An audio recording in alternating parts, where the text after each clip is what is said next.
So what's next for Israel Adesanya? After losing to Jan Blachowicz in a very good fight, but a fight he definitely lost, I think the commentary has been spoken about a little bit and it was biased.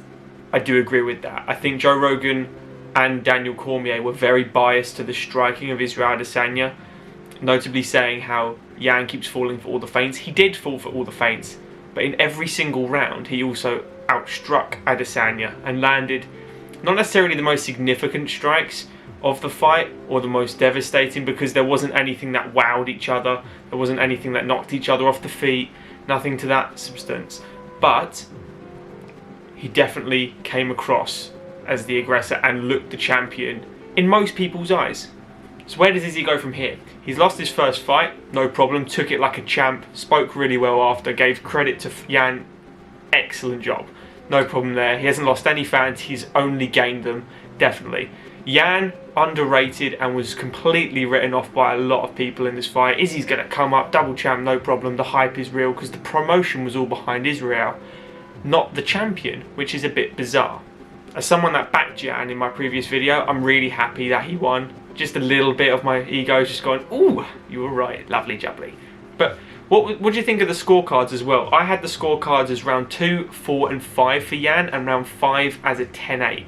Now some people scored round 4 as a 10-8, but either one of them was a 10-8, definitely. The control he had and the dominance he showed on the mat to control Izzy like that was fine, perfect. Went through his guard like butter, no problem at all, held him there, and even at the end, I think it was 10 seconds to go in the final round, managed to grab Mount. Israel's striking looked really sharp as well, looked absolutely brilliant. Didn't look really undersized that much. He, against the fence where Jan, I thought, would control him a bit more, wear him down, didn't seem that bothered. He wasn't tired. By the end of the 5th, Israel looked in really great shape. He looked like he could go another 5, to be honest. He was absolutely in incredible shape. Jan, obviously, he was gassed. He was done, but he gave it all in them final 2 rounds.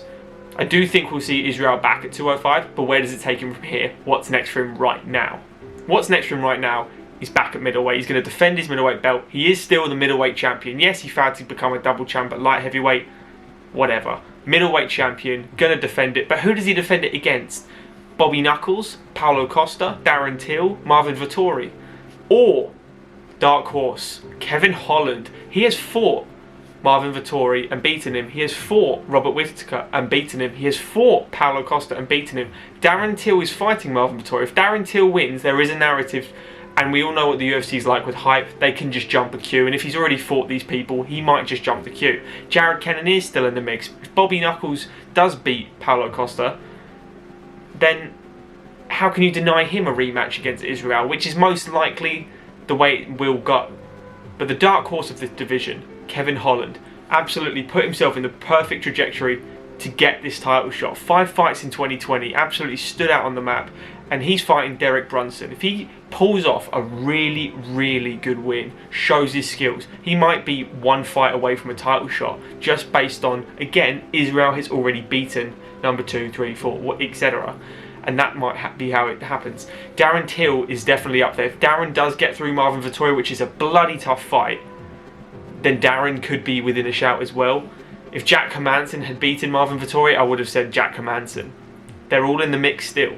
What do you guys think is next for Israel? Middleweight, definitely. Light heavyweight, he will return. I have no doubt in my mind, in a few fights' time, he will go back up to 205.